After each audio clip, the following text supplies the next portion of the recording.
정답일까요? 근데 성령이랑 나랑 통했나 봐요. 찬양 중에 하나님이 원하시는 예배가 무엇인지 고민하고, 그죠? 우리의 온 마음과 정성과 진심을 담은, 그죠? 그 예배를 하나님이 받으시기 원하신다는 말씀, 그 고백이 저와 여러분의 고백이 되기를 주님으로 축원합니다. 하나님은 전능하신 하나님이십니다. 아멘인가요? 하나님은 무소부재하신 하나님이라고 해요. 무슨 뜻인지 아세요? 없는 곳이 하나도 없고 모든 곳에 계셔서 편재하시다 하나님이에요. 하나님 여기에도 계시지만 각 가정에서, 직장에서, 삶의 현장에서 예배하는 모든 이들을 초월적으로 만나 주실 수 있고, 말씀하시고 응답하시고 성령으로 임재해 주실 수 있는 하나님이시라는 거예요.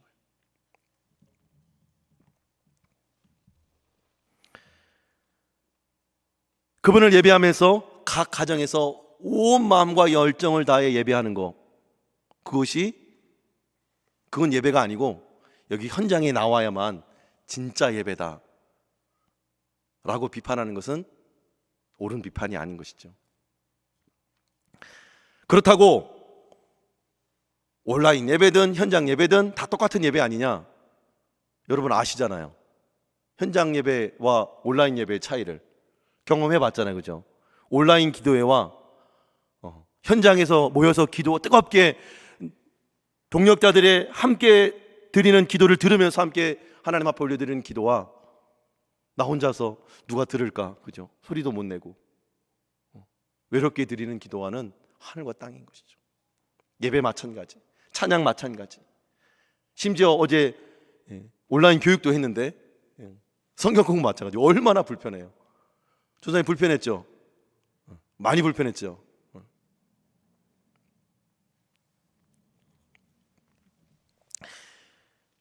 영상으로 예배 드리는 우리의 마음 제세는 어떠한가 우리가 한번 돌아볼 필요가 있다는 것이에요. 한두 주 처음 코로나가 2월 말에 터지고 예배가 중단됐어요. 그리고 첫 영상 예배를 드릴 때 여기 현장에 우리 목회자들도 함께 예배 드렸었는데 늘 가득 찬 1000여 명이 넘는 성도들이 가득 찬 현장에서 예배하다가 텅 빈 성전에 목사님들, 그땐 전도사님들도 못 나왔어요. 우리 장로님들 몇 분과 함께 예배 드리는데 정말 통탄할 일이더라고요. 너무 마음이 아프고 많은 현장에서 예배 드리는 장로님 목사님들이 우셨어요. 그런데 또 주중에 성도님들과 통화하는데 권사님, 집사님들도 마찬가지래요. 영상으로 드리면서 어떻게 이런 일이 있을 수가 있냐면서 울면서 예배 드렸다는 거예요. 저는 아직도 생생하게 기억해요. 담임 목사님, 우리 교육자들 코로나 이 주변에 터지면서 교육자들 전체 소집해가지고 회의하시는데 70평생을 살면서 43년을 목회하면서 이런 적이 처음이라는 거예요. 어떻게 해야 될지 모르겠다는 거예요. 그랬는데 2주가 지나고 1달이 지나고 2달이 지나고 7개월이 지난 지금, 여러분 지난주에 영상 예배 드릴 때 어떻게 예배 드렸어요? 솔직하게 이 양복 정장을 딱 입고 가장 예쁜 드레스를 입고 기도로 준비하고 영상을 틀어놓고 예배 드렸나요? 아니면 그냥 틀어놓고 딴짓 한다든지 다른 볼일을 본다든지. 그나마 보는 사람은 다행인데 그냥 틀어놓고 듣기만 하는 사람이 있어요. 그리고 설교 딱 끝나면 성도들이 빠지는 이 숫자가 보여요. 설교 딱 끝나면 딱 나와버려요. 심지어 어떤 분들은 예배조차도 이제 1번, 2번 안 드리기 시작하는 거예요. 영상 예배마저도 누가 안 보니까. 그러나 하나님은 보고 계시다는 거예요. 하나님은 예배하는 자들을 찾으신다는 거예요. 영과 진리로 예배하는 이들을 찾고 계신다는 거예요. 우리가 현장에서 예배드린다고 할지라도 현장에서 우리의 마음에 온통 예수님이 하나님이 아닌 다른 것들로 가득 차 있다면 그 예배는 하나님이 받지 않으실 것입니다. 하나님의 영광이 임재하지 않고 하나님의 응답이 임하지 않는 예배가 될 수밖에 없을 것입니다. 그러나 현장 예배든 영상 예배든 골방 기도든 모여서 기도하든 그 마음 중심에 하나님을 향한 사랑이 있고 갈망이 있고 사모함이 있고 간절함이 있는 이들에게는 하나님이 분명하게 만나 주실 것입니다. 그래서 요한복음 4장에 사마리아 우물에서 만난 여인과 나눈 예배에 관한 대화에서 예수님은 그렇게 말씀하시죠. 이 산에서도 말고 저 산에서도 말하라. 오직 하나님께서 예배하는 자들을 찾으시는데 영과 진리로 예배할지니라. 아멘입니까? 하나님의 영으로, 하나님의 인격으로 나의 전 존재와 마음을 다 하나님을 예배하는 그 예배가 하나님이 받으시는 예배라는 거예요. 진리의 말씀대로 말씀이신 예수 그리스도를 붙드는 예배, 그 십자가의 공로로 하나님 앞에 담대히 나가는 예배, 그것이 하나님이 받으시는 예배요, 그렇게 예배하는 자들 하나님이 찾으신다고 말씀하고 있는 거예요.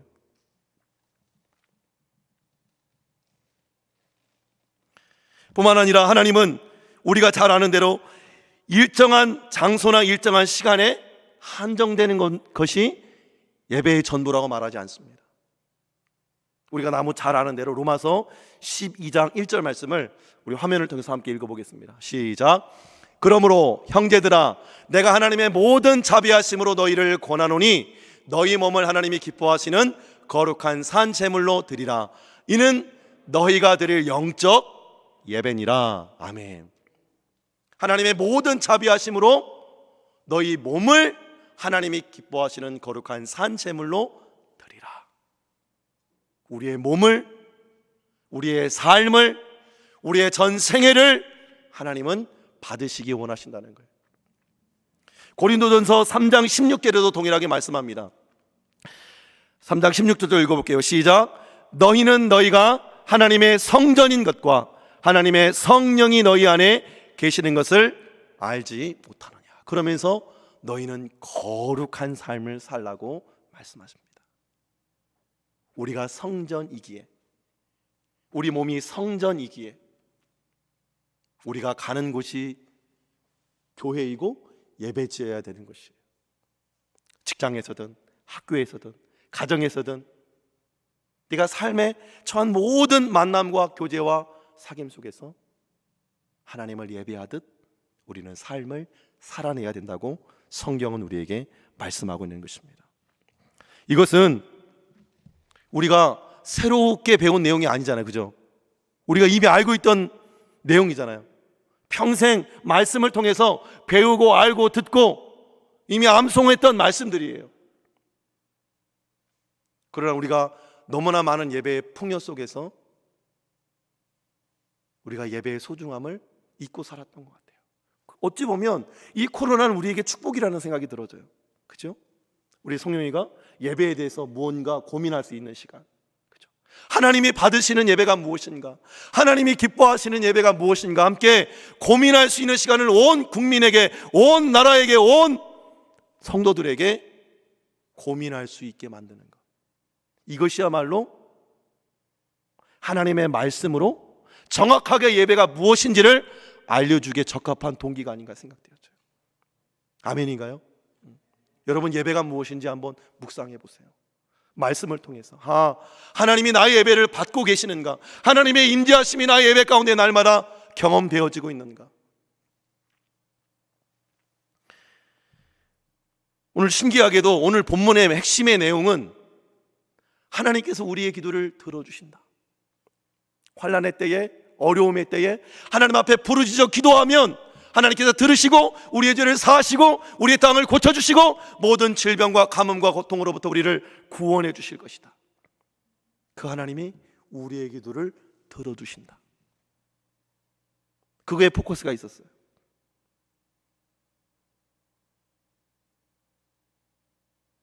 그런데 오늘 말씀을 다시 한번 정리하면서 하나님이 예배의 포커스로 바꿔주시는 거예요.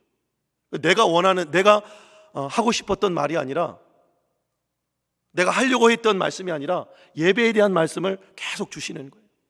그러면서 솔로몬의 이전의 삶을 바라보게 되어지면서 솔로몬이 하나님을 얼마나 사랑했고 얼마나 열정적으로 하나님을 예배했던 존재인지를 하나님이 생생하게 말씀을 통해서 보여주시더라고요. 바라기는 오늘 이 예배를 통해서 하나님이 기뻐하시는 예배자, 하나님이 찾으시는 예배자가 여러분 한 사람 한 사람이 되기를 주님의 이름으로 축원합니다. 아멘입니까? 오늘 우리는 다윗이 하나님을 뜨겁게 사랑하고 하나님을 뜨겁게 예배하는 하나님 마음에 합한 자였다라고 우리는 알고 있습니다.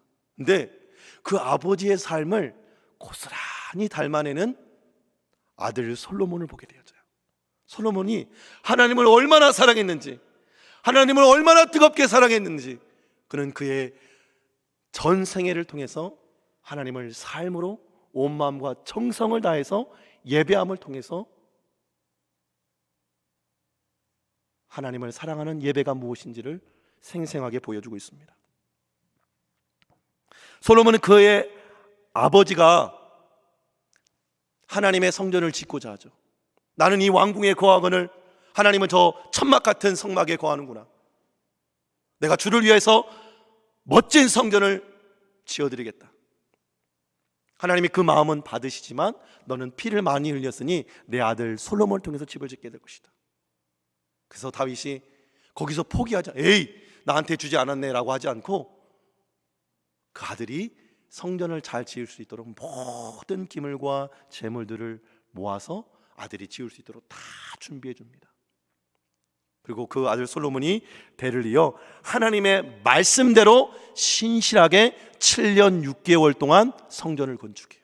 여러분, 우리 장로님들이나 집사님들 보면 건축하시는 분들이 있어요. 근데 건축하는데 너무 힘들대요. 민원이 요즘은 특히 많아가지고 너무 힘들대요. 그래서 고통을 호소하는 분들이 참 많이 있어요.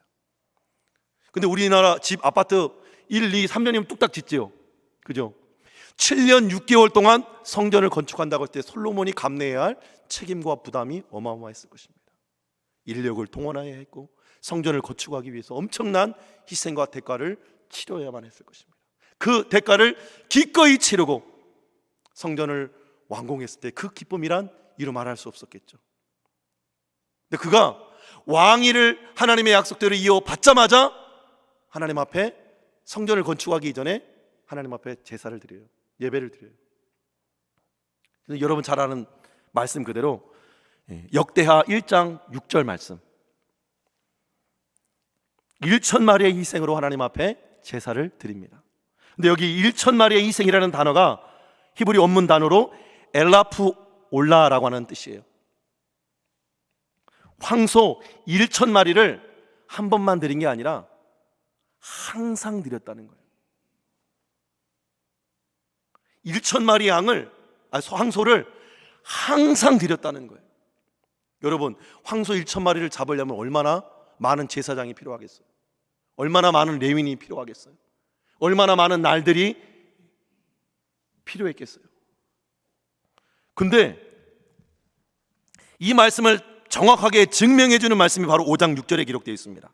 5장 6절 한번 읽어볼게요. 시작. 솔로몬 왕과 그 앞에 모인 모든 이스라엘 회중이 그의 앞에서 양과 소로 제사를 드렸으니 그 수가 많아 기록할 수도 없고 셀 수도 없었더라. 아멘. 솔로몬 왕이 성전 건축을 마치고 하나님의 궤를, 여호와의 궤를 시온에서 예루살렘으로 옮겨오는 과정에서 하나님 앞에 양과 소로 제사를 드렸는데 그 수가 많아서 어떻게 할 수 없다고요? 기록할 수도 없고 셀 수도 없었더라. 그러니까 1장 6절에서 1,000마리 양을 한 번만 드린 게 아니에요. 언약궤를 옮기면서 또 성전을 봉헌하여 드리는 기도와 함께 낙성식을 7일 동안 봉헌식 예배를 하나님 앞에 드려요. 그리고 딱 7월 15일에 맞춰서 초막절을 함께 7일을 더 지냅니다. 약 보름 가까이를 하나님 앞에 찬양과 제사와 예배를 드려요. 그때 드린 양과 소의 마리가 7장 5절에 기록되어 있어요. 우리 7장 5절도 한번 읽어볼까요? 시작. 솔로몬 왕이 드린 제물이 소가 22,000마리요 양이 12만 마리라. 이와 같이 왕과 모든 백성이 하나님의 전에 낙성식을 행하니라. 마태복음 6장 21절에도 예수님은 그렇게 말씀합니다. 보물이 있는 곳에 내 마음도 있다고. 우리는 하나님을 사랑하는 만큼 우리의 시간과 물질과 삶의 열정과 재능들을 사용하게 되어집니다.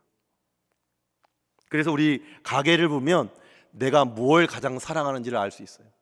내가 하루의 시간을 누구에게 투자하고 있는지를 보면 내가 누구를 삶의 중심으로 모시고 있고 사랑하고 있는지를 분명하게 알 수 있습니다.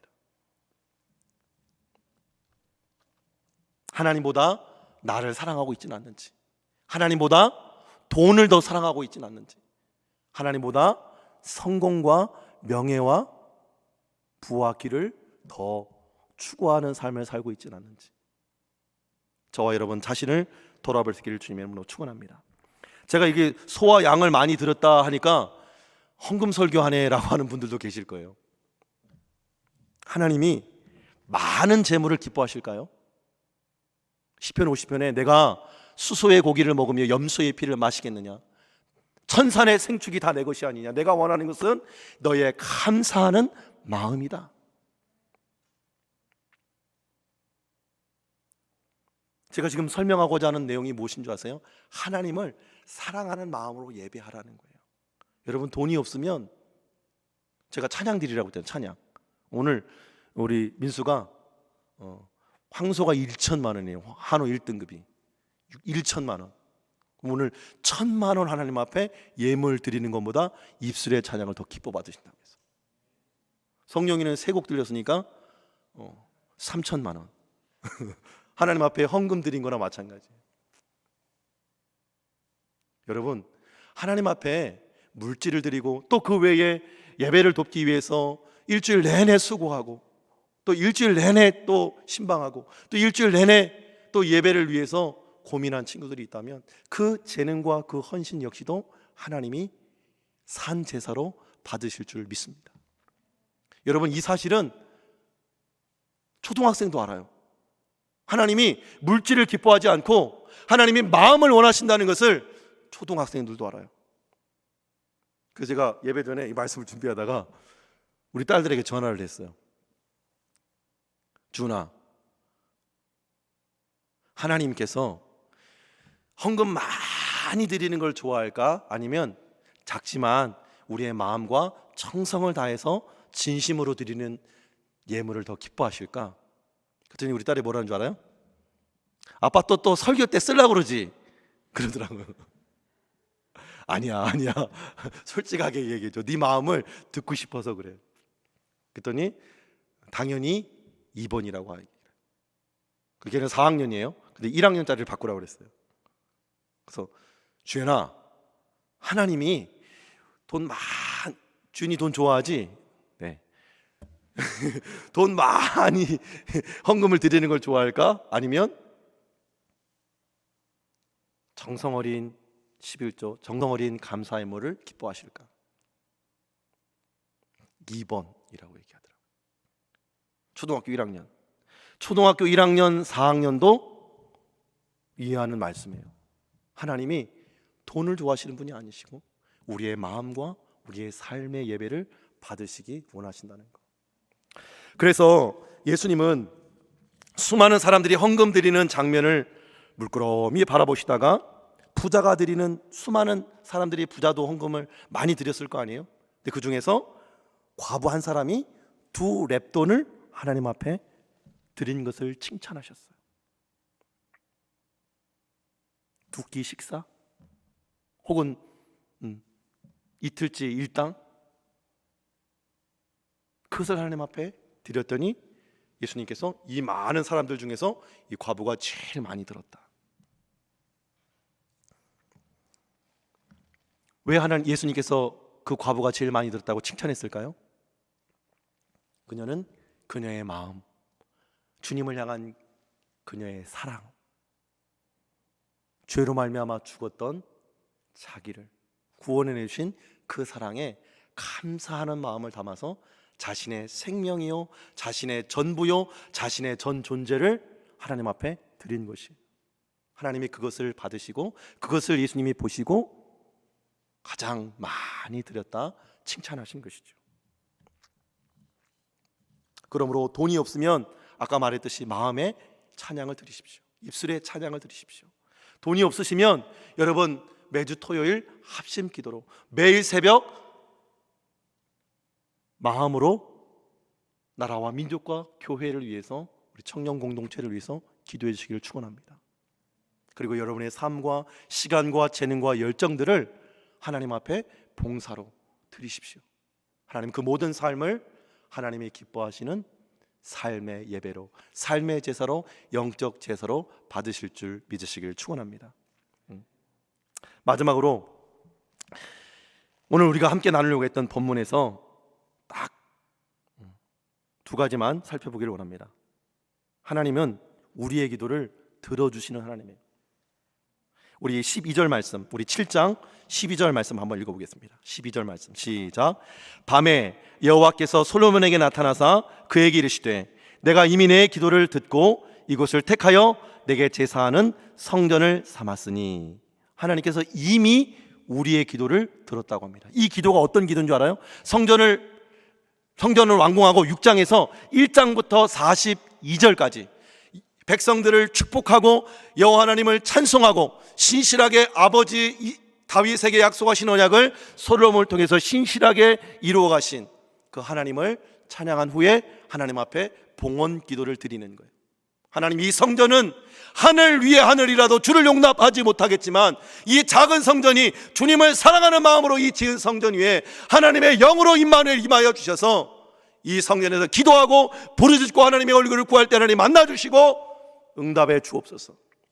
재난이나 가뭄이나 기근이나 전염병이 돌 때에 하나님 앞에 이 성전에 나와 회개하고 기도할 때에 하나님 우리의 죄를 사하여 주시고 우리를 고쳐주시고 응답하여 달라고 간구하는 내용이, 나라와 민족과 또 백성과 또 전쟁과 또 기근과 전염병과 이방인의 선교를 위해서 구구절절히 기도한 내용이 6장의 내용. 여러분 한번 읽어보세요.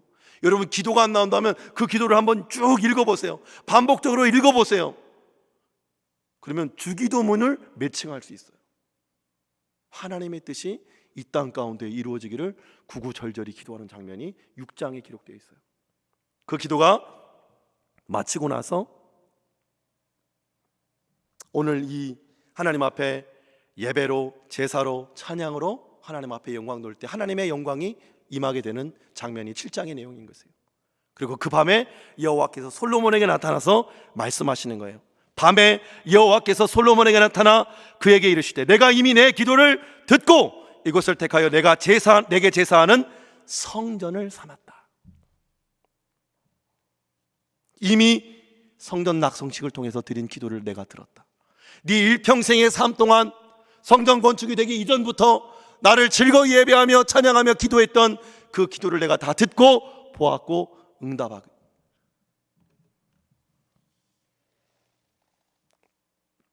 동시에 이제 이후로 현재에 대한 응답을 또 15절에 말씀해 주십니다. 우리 15절도 읽어보겠습니다. 시작. 이제 이곳에서 하는 기도에 내가 눈을 들고 귀를 기울이니. 아멘. 뿐만 아니라 16절 말씀에 시작. 이는 내가 이미 성전을 택하고 거룩하게 하여 내 이름을 여기에 영원히 있게 하였음이라. 내 눈과 내 마음이 항상 여기에 있으리라. 과거의 나의 기도를 들으시고 현재 하나님 앞에 어려움을 토로하고 부르짖어 기도할 때 하나님 응답하시고 미래로 영원토록 내 기도를 들으시고 응답하신다는 하나님의 불변한 신실하신 언약을 볼 수 있는 것이에요. 우리 일상에서 누군가 내 말을 들어줄 때에 위로를 얻죠. 그죠? 부모님이 자녀의 이야기를 마음의 소리로 들어줄 때, 아내가 남편의 이야기를 남편이 아내 이야기를 마음으로 경청해 줄 때. 여러분 아직 결혼 안 했으니까 여자친구가 남자친구의 마음을 가슴으로 들어줄 때 위로가 되고 용기가 되고 힘이 되죠. 들어줬을 뿐인데. 그래서 상담의 기초가 경청이라고 하잖아요. 근데 들어줬는데 문제가 해결됐나요? 이 일부분은 상담을 통해 해결되는 부분들도 있어요. 방향을 제시해주고 해결책을 제시해주니까. 그러나 대부분의 문제는 그대로 남아 있습니다. 그런데 하나님의 응답은 다릅니다. 하나님의 들으심과 하나님의 응답은 우리 14절 말씀 읽어볼게요. 13절과 14절 말씀을 읽어볼게요. 시작. 혹 내가 하늘을 닫고 비를 내리지 아니하거나 혹 메뚜기들에게 토산을 먹게 하거나 혹 전염병이 내 백성 가운데에 유행하게 할 때에 내 이름으로 일컫는 내 백성이 그들의 악한 길에서 떠나 스스로 낮추고 기도하여 내 얼굴을 찾으면 내가 하늘에서도 듣고 그들의 죄를 사하고 그들의 땅을 고칠지라. 아멘. 하나님이 들어주시는 그 들음은 우리의 죄를 사하고, 그죠? 그 땅을 고치고